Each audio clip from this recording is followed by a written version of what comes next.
Swayam Prabha. Digital India. Educated India.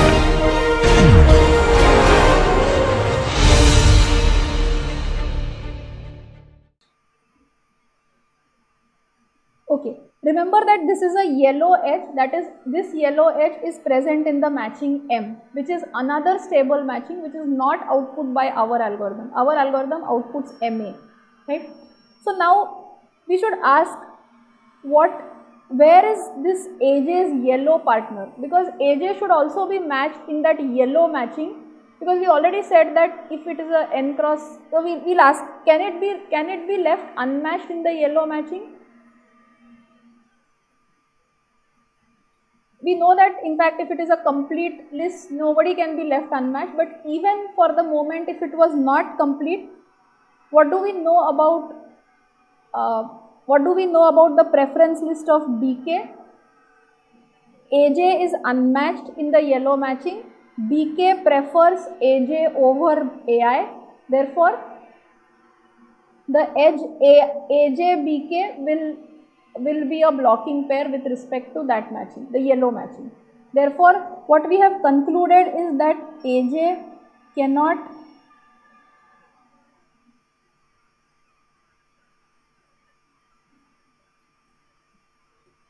be unmatched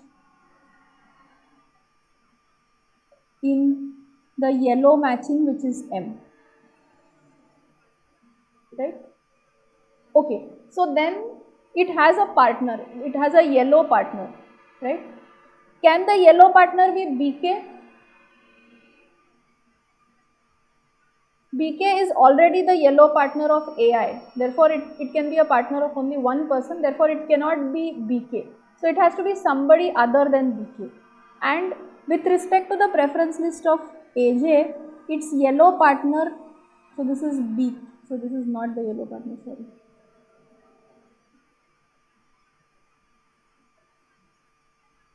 Yeah, so there is AJ, there is BK, and where is the yellow partner? There are only two positions for it, either it is before or after, right? So let's ask, what if the yellow partner, let's call it some BT, and let's say its yellow partner is here, BT. It's below BK, right? So the picture looks like this. Where is it? I do not know, but it is BT. We don't know any relation about BJ and BT, but it's below BK, right? So what happens if it is below BK?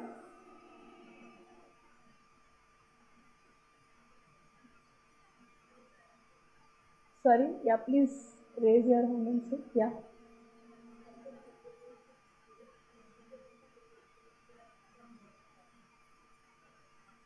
Yeah, okay, so please note that AJ prefers BK better over BT, and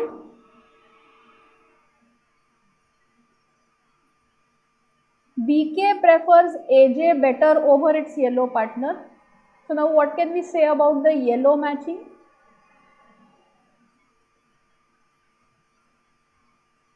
Remember, the yellow matching, we cannot say how it was obtained. We do not know whether the yellow matching was obtained by a proposals algorithm. We do not know anything about it, right? So let's stare at this edge AJBK. So we know that this yellow matching is stable, therefore any non-yellow edge should not block it, right? Now what can we say about this edge AJBK? AJ prefers BK over its current yellow partner, which is BT. What about BK? BK also prefers AJ over its current partner, which is AI, which is its yellow partner. So what can we say about this AJ-BK edge? Blocking with respect to yellow matching. So if this happens, then we know that AJ-BK blocks the yellow matching M. But this cannot happen, right? Because M is supposedly a stable matching. Therefore, the only position for BT is to be better than BK, right? So therefore, we will say that this is not going to happen. and this BT cannot lie here, therefore BT better lie here. So BT, so remember that AJ is, AI is matched to BK in the yellow matching and AJ is matched to BT in the yellow matching. So what is wrong if AJ is matched to somebody higher? Yeah.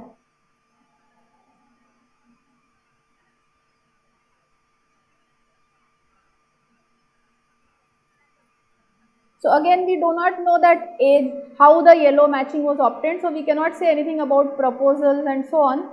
But what we know is that AJ has proposed to BK in our algorithm when we were running Gale-Shapley from the A side. So if AJ has proposed to BK, AJ must have proposed to BT even before that and must have got rejected. Right? Because unless it gets rejected, it will not go to a lower partner and lower preferred person and propose, right? We only know that AJ must have proposed to BK because that was the reason why AI got rejected from BK. So therefore AJ must have proposed to BK, and therefore even before that AJ must have proposed to BT, right? And this must have been rejected. But this edge is a yellow edge which was rejected, and when should it have happened in the execution sequence? Even before this yellow edge was rejected, because this yellow edge was rejected when AI proposed to BK. At that point AJ had already proposed to BK and tentatively got engaged, but even before that AJ should have proposed to BT. Therefore this yellow edge rejection should have happened somewhere here. But then this contradicts that this yellow edge rejection, which was AI BK, was the first such rejection that we said. So we could have taken all of this argument and done it for this first rejection, and we would have gotten even before rejection which should have been there. But this cannot continue forever, because if you have to find a yellow edge rejection which is the first, there should have been one more yellow edge rejection which should have been even before that, which contradicts that it was the first such yellow edge rejection. Therefore there is no such first which can happen, because if you show me a first, either I will show you a contradiction showing that yellow matching is not stable, or that yellow edge rejection should not have been the first edge rejection. Therefore there is even something before. Then you can argue on that first one and keep doing this. But this cannot go on. Therefore there is no such first rejection of an yellow edge which has happened, which means that is, this algorithm does not reject any stable somebody who is before, does not reject any stable partner, and therefore every man who gets assigned to a woman gets a stable partner, and that partner is indeed the first such stable partner in its preference list. That is, anybody that it rejected was an unstable partner.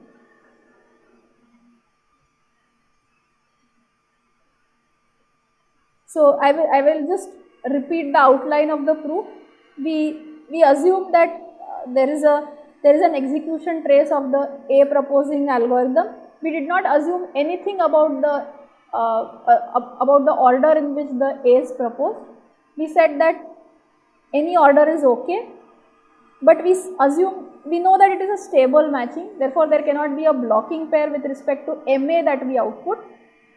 But it need not be man-optimal, because we are trying to prove that. So assuming that it is not man-optimal, there must be at least one man who has a better partner than what MA outputs. And MA has output for it a partner BJ. But in its preference list, there must be a better partner which we called its yellow partner, which is BK. And we said that if our algorithm did not output it, then it must be the case that AI must be rejected by BK. But this rejection could have only happened if BK was at that point matched to some other AJ. Do due to which and AJ must be a better partner for BK than AI.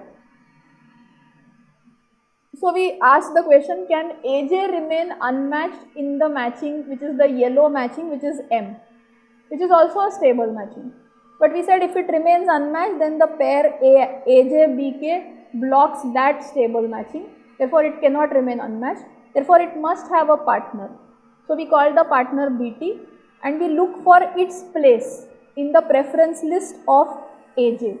The only two choices are it is before BK or it is after BK or before BK. If it is after BK, we have a blocking pair. If it is before BK, then we showed that there should be a even rejection even before the first rejection, which contradicts the fact that this was the first rejection.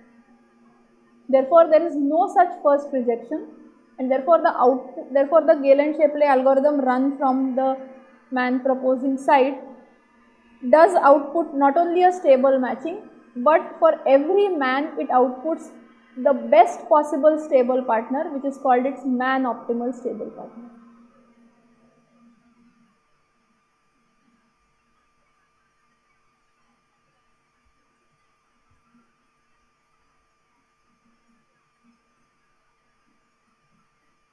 Yeah, are there any questions about the proof?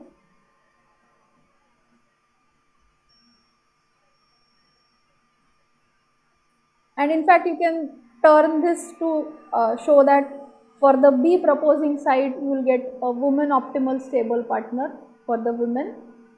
And in fact, further you can show that this is the worst for the so the man when you run it from the A side, you get a man optimal, which is the worst for the women, and symmetrically when you run it from the B side, it is the best for the women and the worst for the man in terms of the stable partner.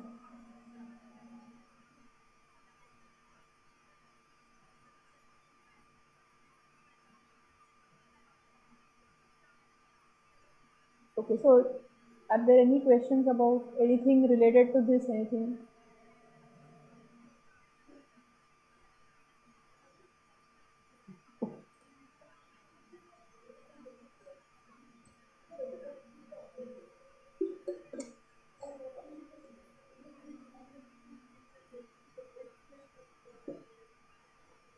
So what do you mean by exactly the opposite?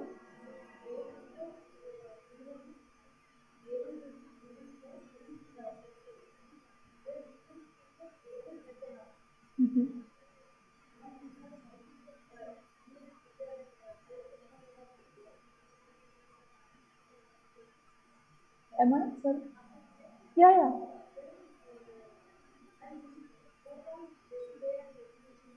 Okay.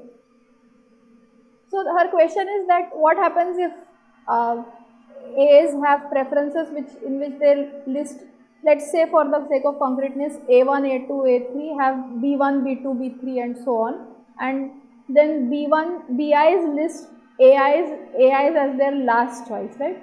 How does the algorithm work? Is that the question?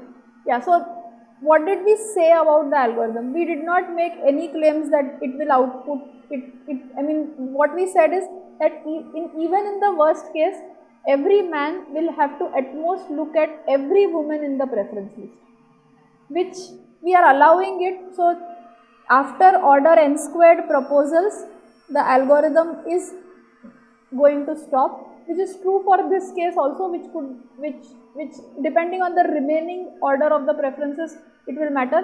But in fact, if you have each AI having BI as its, so AI has BI as its top choice, then the algorithm is going to just make n proposals because every man will get it immediately.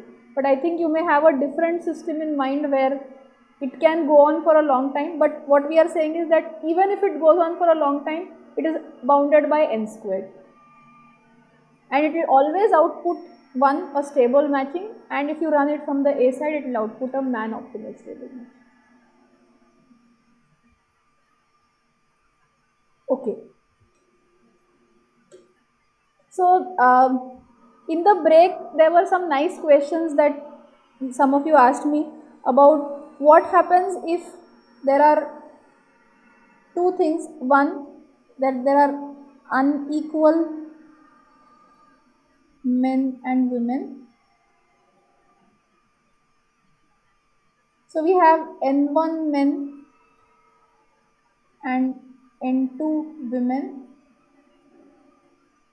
or we have an incomplete preference list. That is, we have N1 men and N2 women, but some men think that some women are unacceptable, or think of it in terms of the student programs. There are 500 programs listed, but you are only interested in 20, 25 out of them. You will only give preference ordering for 20 or 25 of them.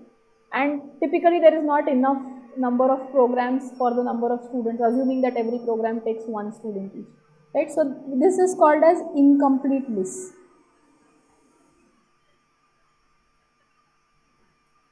So what we would like to ask is, let's assume that both these variations, which are very natural in practice, that is, there are unequal men and women and there are incomplete lists, any one of them can appear or both of them can occur, then does there exist a stable matching?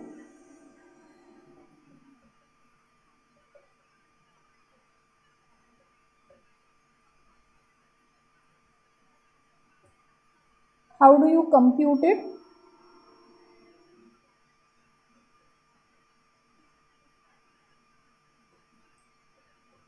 And some properties, like we showed Man-Optimality, are there some properties about the stable matchings? So before I go there, I would like to point out in this n cross n setup, where we had n women, n men, and the preferences were complete, that is, the underlying bipartite graph was a complete bipartite graph. There we said that no stable matching can be of size strictly less than n, because if there is, then there is an edge which is unmatched and that blocks that matching. Therefore, and there, of course, there cannot be trivially a matching which is of size greater than n. So therefore, all stable matchings have size n, right? Now, here things can be different, that is, there are unequal men and women. We cannot expect that everybody gets matched. For example, if we have a very simple instance where we have A1, A2, B1, B1, that's all, because there is only one woman and B1 rates A1, A2 in this order, then by inspection there are only two matchings, one which is A1 assigned to B1 and there is another matching which is A2 assigned to B1. Are both of these stable? First one is stable, while A2 does like to, because this is an unmatched edge, this is a candidate for a blocking pair, A2 does like to deviate or does like B1 over being unmatched, but B1 doesn't like prefer A2 over A1, therefore this is not a blocking pair. On the other hand, in this matching, A1 B1 is indeed a blocking pair, therefore this matching M2 is not stable, M1 is stable, right? In fact, this instance admits only this matching which is stable. So we can no longer say that all the stable matchings have size which is n, because we don't know what is the size of the stable matching. Immediately we cannot say that all the stable matchings are perfect, that is, they match all of the participants. That is not true, because you don't have enough number of men and women to match each other possibly, or the preference list could be incomplete. For example, even if I had B2 and B2 just has A1, this edge is present. Now,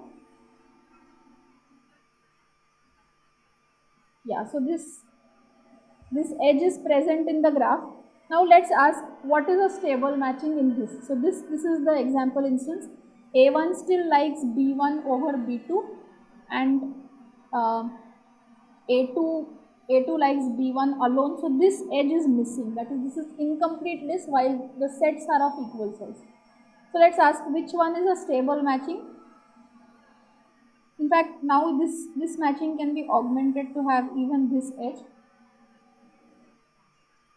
But despite all of this, we see that this matching will still be blocked by A1, B1, because A1 prefers B1 over its current partner, which is B2, and B1 prefers A1 over its current partner, which is A2.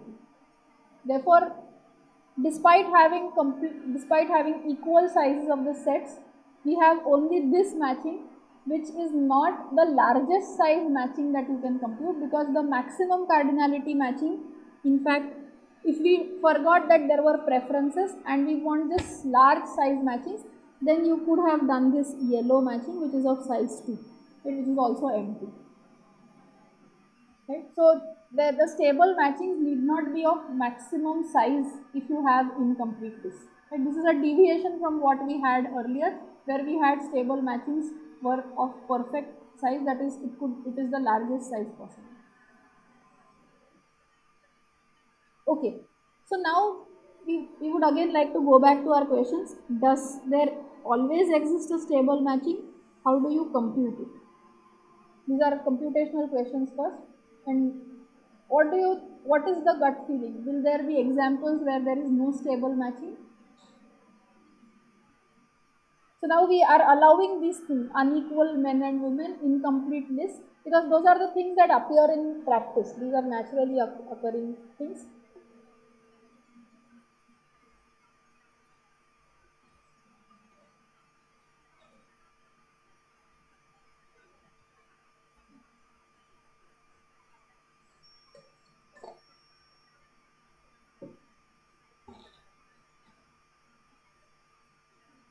So the question is, will stable matchings exist? So remember that if we have n cross n complete bipartite graph, we said however you arrange your preferences, there always exists at least one stable matching which can be computed by the A proposing Gale-Shapley algorithm or the B proposing Gale-Shapley algorithm. So will a stable matching exist?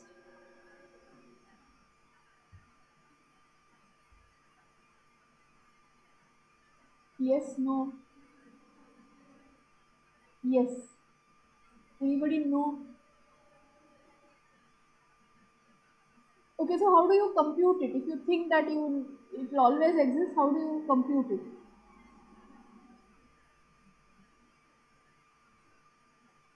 So I will recall the algorithm for computing it in the case of complete preferences, whether n men and n women. Is it possible to modify this algorithm and say that it will, then the modified algorithm will itself output a stable matching?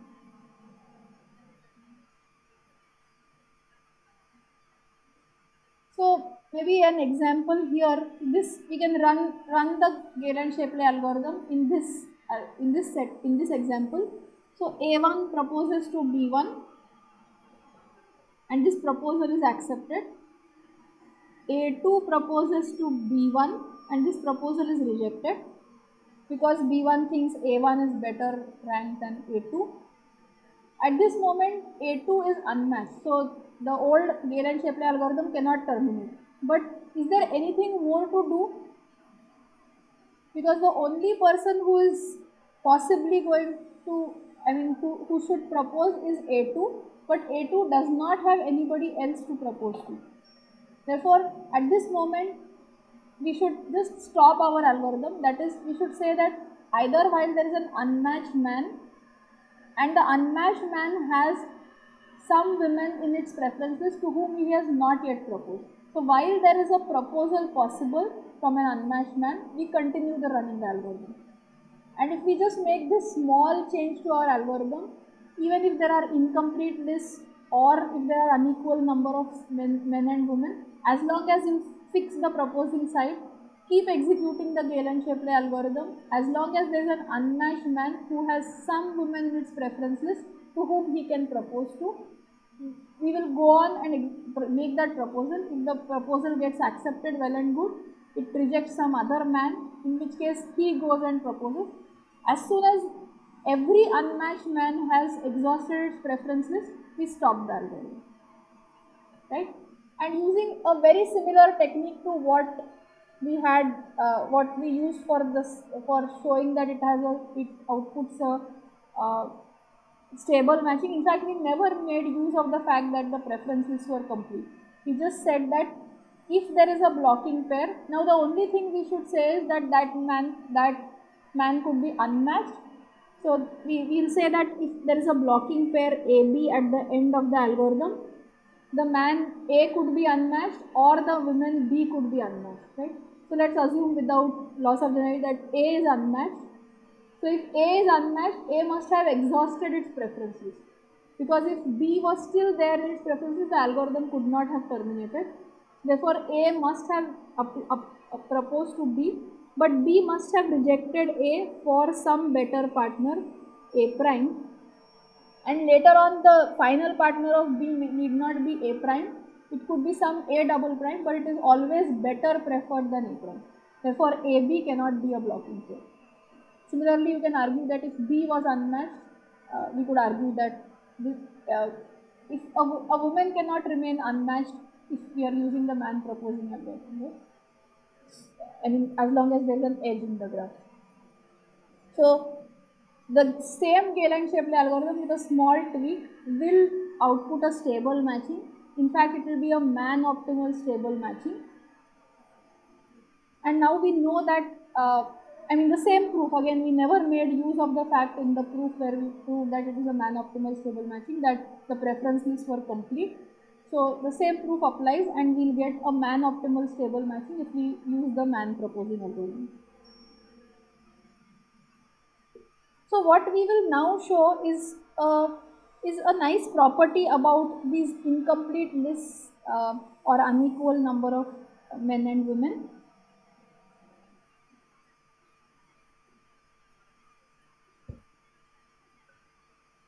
So I'm going to give you a small exercise and maybe a few minutes.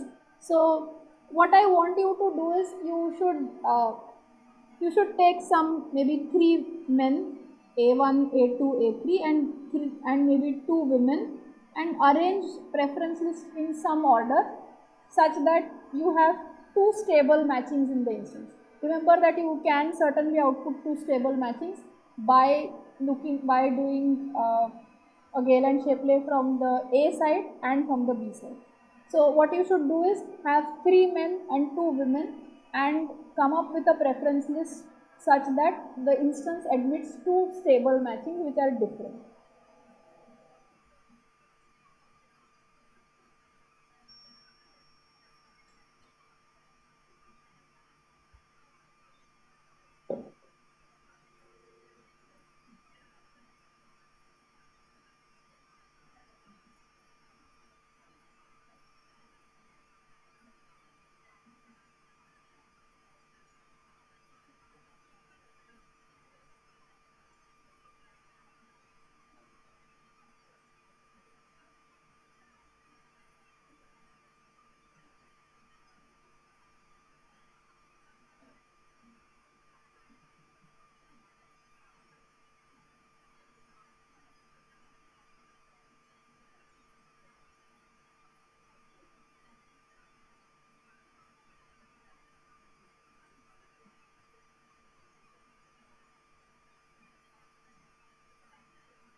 Yeah, anybody? Sorry, yeah.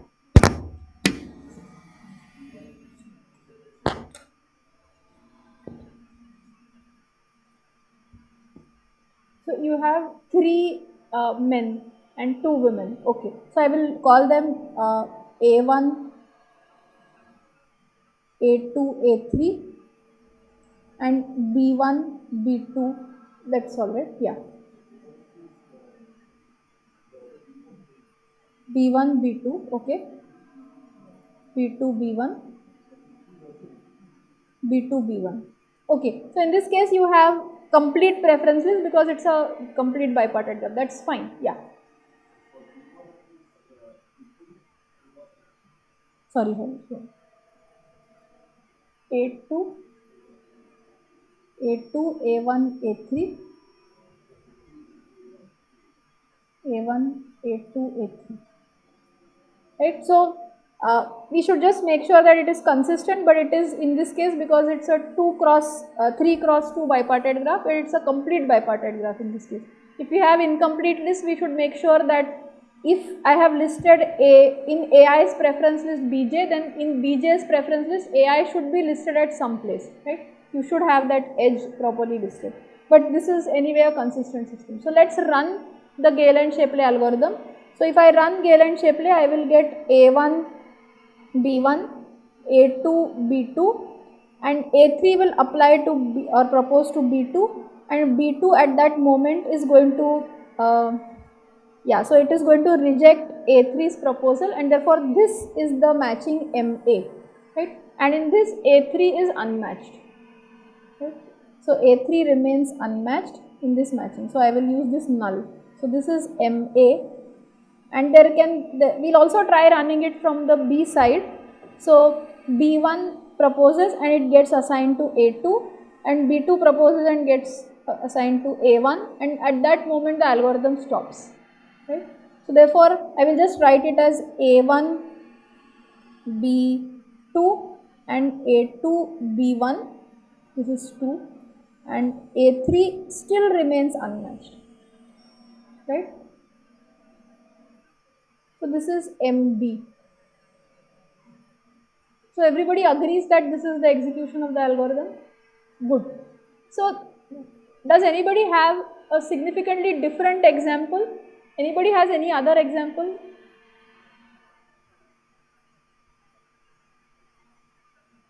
Anybody who finished constructing? You have finished? Yeah. So what I want you to tell me is that was it a 3 cross 2 system? I mean 3 men and 2 women, and then was it a complete bipartite graph?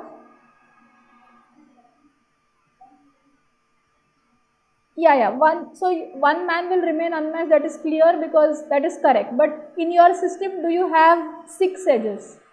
That is, every man has a 2 length preference list, or do you have some, just like we had here, A2 does not like to get assigned to B2. Do you have something like this?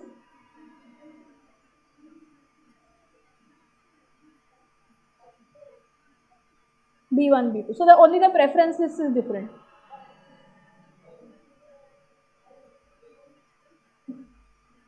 A1, B1, A2, B2. So a similar thing, right? Okay. So you can try it out later with slightly larger things. Now this is a small example and this is just one example. But what I want to illustrate is that it happens in this case that both the matchings are of size 2 and both the matchings seem to leave A3 unmatched, right? So in general, if we have a bipartite graph where there are incomplete and incomplete preferences as well as unequal sets, we expect that some men and women can remain unmatched. We would like to ask, how do these sets look like across different matchings? So just to make the contrast clear, let us look at only maximum cardinality matchings in bipartite graphs. That is, let's take a very simple example.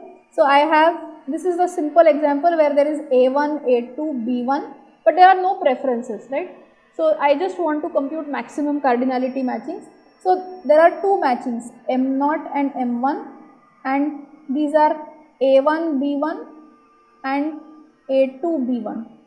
Now just because they are maximum cardinality, they must have the same size. That is not surprising that they have the same size. But we can also ask, what are the set of vertices that are matched in a maximum cardinality matching? For example, this maximum cardinality matching M0 matches A1 and B1. Now this maximum cardinality matching matches A2 and B1, right? So the set of vertices matched in two different maximum cardinality matchings are indeed different. There are some common vertices, but the sets are not exactly the same. In contrast, in this example at least we see that the set of vertices that are matched in the two stable matchings are exactly the same, right? So it would be nice if you look at this in some other examples, try to construct other examples of slightly larger size with 4 and 2 vertices and so on with incomplete lists, and try to compute multiple stable matchings in that. I have not said how do you compute other stable matchings, but at least 2 stable matchings that we know how to compute. So what we are going to show is what we know in the complete and complete list model,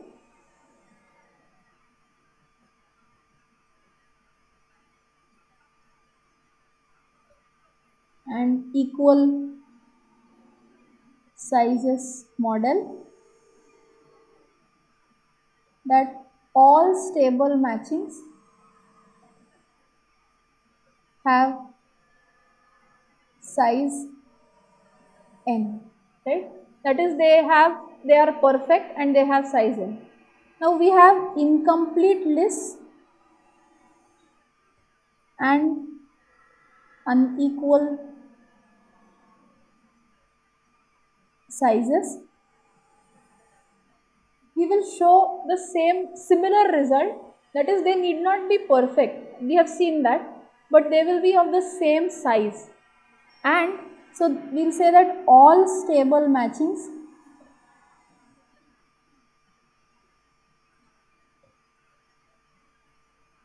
have the same size. In fact, we will show even a stronger statement, that is, if you look at the A's and the B's, then, so this is the set of A's, this is the set of B's, you can simply draw a line. You can say that these men remain matched in all stable matchings, these women remain matched in all stable matchings. I do not know which sizes are, what are the sizes of these, and these men and women remain unmatched in all stable matchings. That is, once you show this, that these are the men and women who remain matched in all stable matchings, it is already clear that the sizes are equal.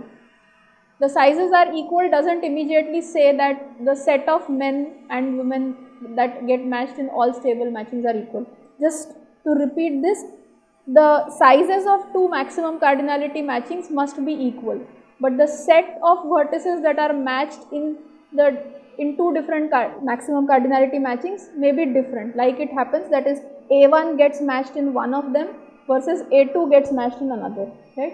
So if you just look at the A's and B's, you can just partition the set into two parts, that is, the set of vertices that remain matched in all stable matchings versus the set of vertices that remain unmatched in all stable matchings. So what this tells us is that even in the college admission system, if we execute a stable matching algorithm, irrespective of what stable matching is picked up, there can be multiple stable matchings. If I remain matched in one stable matching, I will remain matched in all stable matchings. If I remain unmatched, there is no hope for me to get matched as long as a stable matching is going to get picked. So this says that stable matchings are robust in this sense, that is, all stable matchings either match that vertex or leave that unmatched. Is the statement clear? And again, I want to contrast that it's a stronger statement than saying that all stable matchings have the same size. The second one implies the first one, that we show that the vertices matched in all the stable matchings are the same. Right? Okay, so what we'll prove is, for a general instance that we have observed it on very toy instances, you should just wet your hands on some other slightly larger instances which are manageable.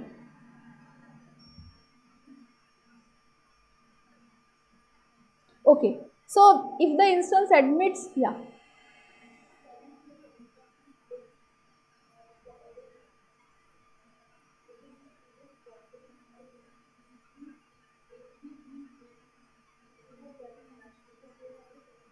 So this sort, yeah, this instance, right? So what do you want? So for what does it matter? What is the, so let's, okay, so this instance is given to us. Now order of proposals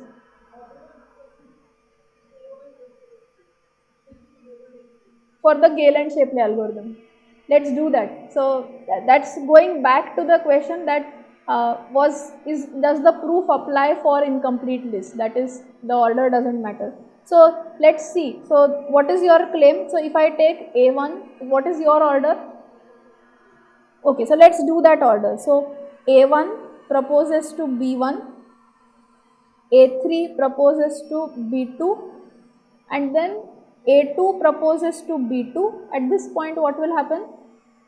B2 will look at its preference list and reject this proposal, right? And therefore, we'll get the same matching. This is again in this example, but you should go back and look at that proof where we said that it outputs a man-optimal stable matching. And in fact, here the only underlined edges are A1, B1, A2, B1 and these, because B3 remains unmatched, and irrespective of what order you choose, the A proposing algorithm is always going to give you A1, B1, A2, B2. Right? And in the proof, we never use the fact that the preference lists are complete. So the order doesn't matter. Okay. So okay. So now if I am given an instance and suppose the instance admits a unique stable matching, then there is nothing to prove, because the only claim that we are making is all stable matchings match the same set of A's and B's. So there is only a unique stable matching, then it is trivially true, right? So therefore, it must for this claim to be false, it must admit at least two stable matchings. So let's call them as M and N, right? And again we'll use this orange color to denote this N, right? So recall our claim that all stable matchings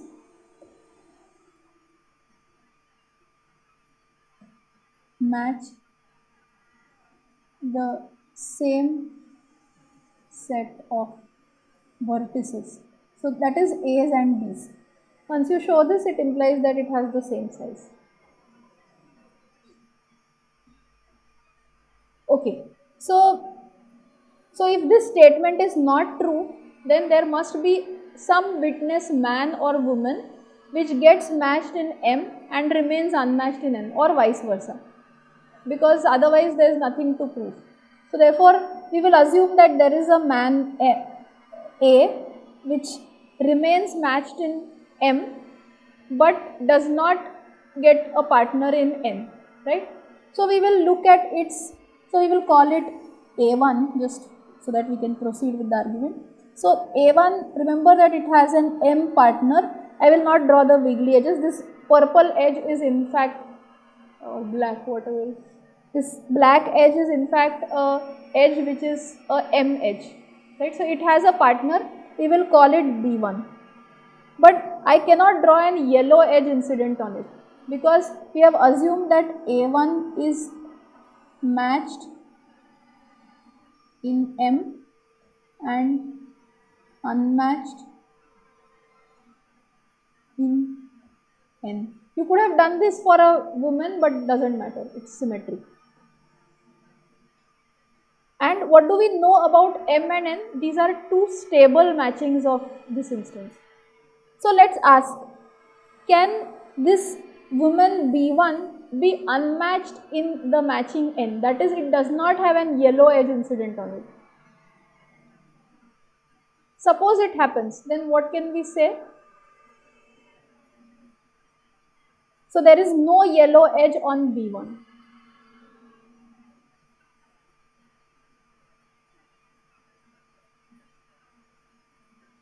Remember that there is already no yellow edge on A1. There is no yellow edge on B1 also. Then what happens?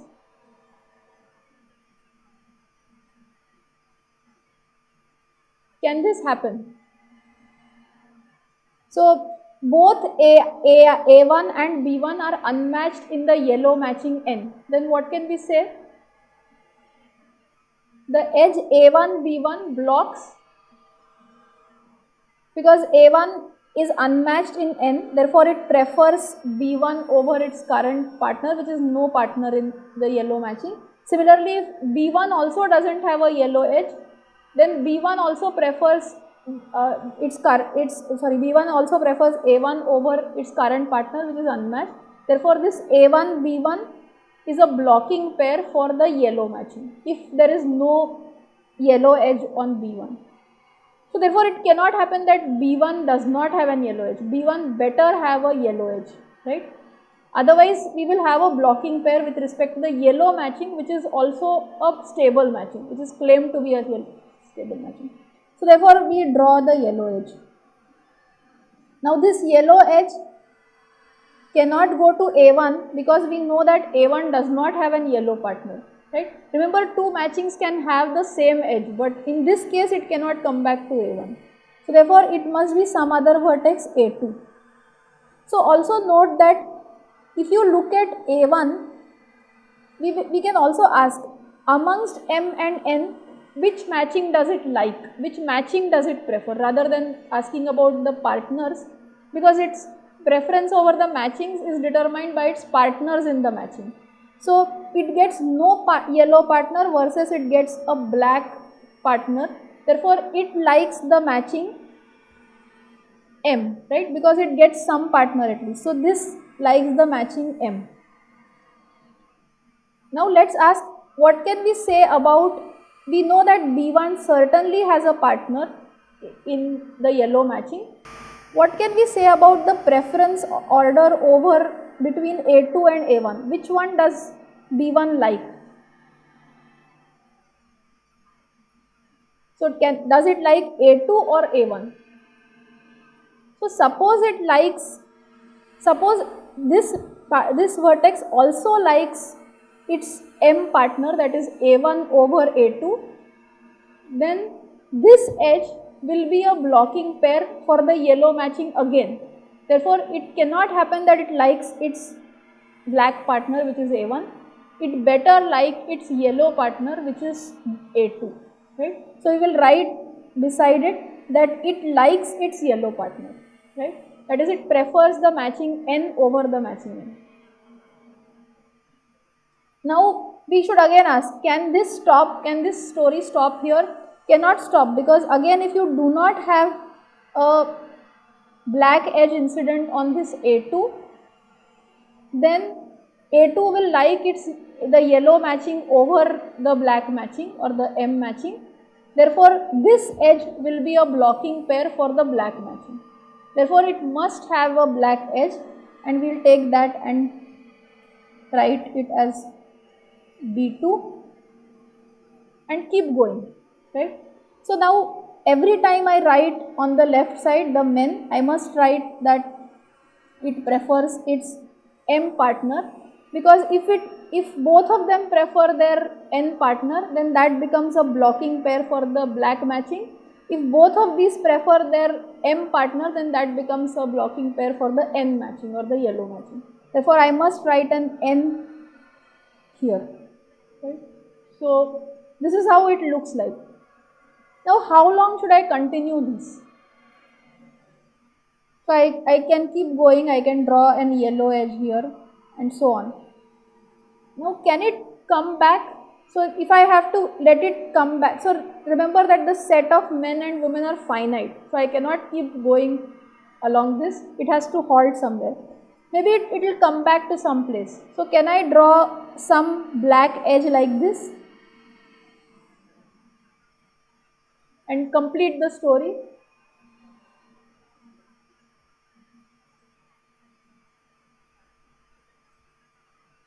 So why can't I draw a black edge like this? Sorry? No, we have not said, we have not said anything about, this can come back later, right? After a few steps it can come back. It can go on for some time like this, and then there is a yellow edge, and then something, and then I will draw this edge rather than drawing it immediately. But there is a basic problem, right? If I draw this as a black edge at any point, then there is already a black edge incident on that vertex. But remember, a matching is a set of vertex disjoint edges, right? So therefore this cannot go on indefinitely, because the set of men and women is finite, therefore it has to stop.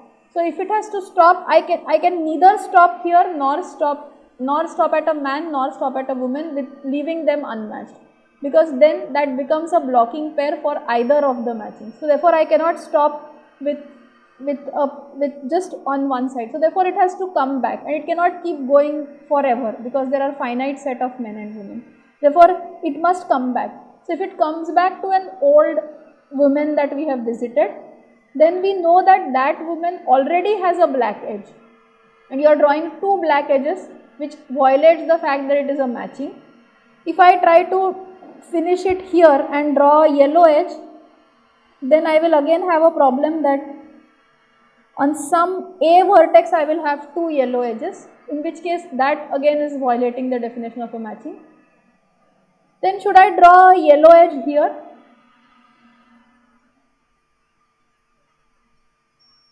If I draw the only way I can fix it is by drawing a yellow edge here, but this contradicts my assumption that A1 is matched in M and unmatched in N. That is, A1 does not have an N edge incident on it, right? But the only way I can finish this thing, if I keep going along these paths, these are also called as alternating paths if you have seen them, then I can only finish this by completing it at a woman and drawing the edge at this man A1, at which it will not violate anything regarding the definition of a matching, but then it will contradict the fact that A1 is matched in M and unmatched in N. That is, such a thing can, this assumption that we had made, that there exists a man which can be matched in one matching and left unmatched in another, this itself is wrong. That is, this cannot happen. That is, if a man is matched in one matching, it must be matched in another matching, another stable matching, right?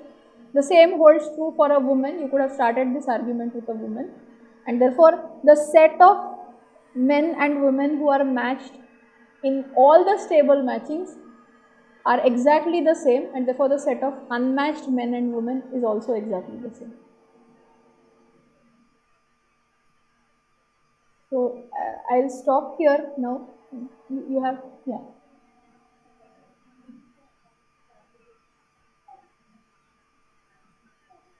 Sorry, yeah. Yeah, exactly. So we asked, right, at every place we asked this question. So we can do it again. So I'll just delete some edges.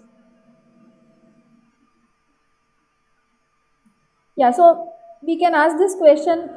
So remember that we will say that this vertex prefers its M partner. Now if you do not draw a yellow edge on this, then this vertex trivially prefers its M partner. Therefore this edge, whatever this is, AI, BK, this edge is a blocking pair for the yellow matching, and one is forced to write an N here, because if both are, yeah, so you cannot have that, so therefore there is a yellow edge incident on it. I can think of stopping here, but then if I stop here, then this vertex trivially prefers the yellow matching, and this is already preferring the yellow matching, therefore this edge is a blocking pair for the black matching, so therefore I cannot stop.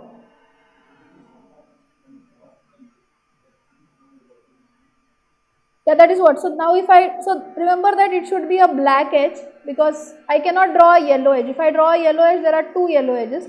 If I draw a black edge, then where should I go? Because anywhere where I go, I have already a black edge incident on it.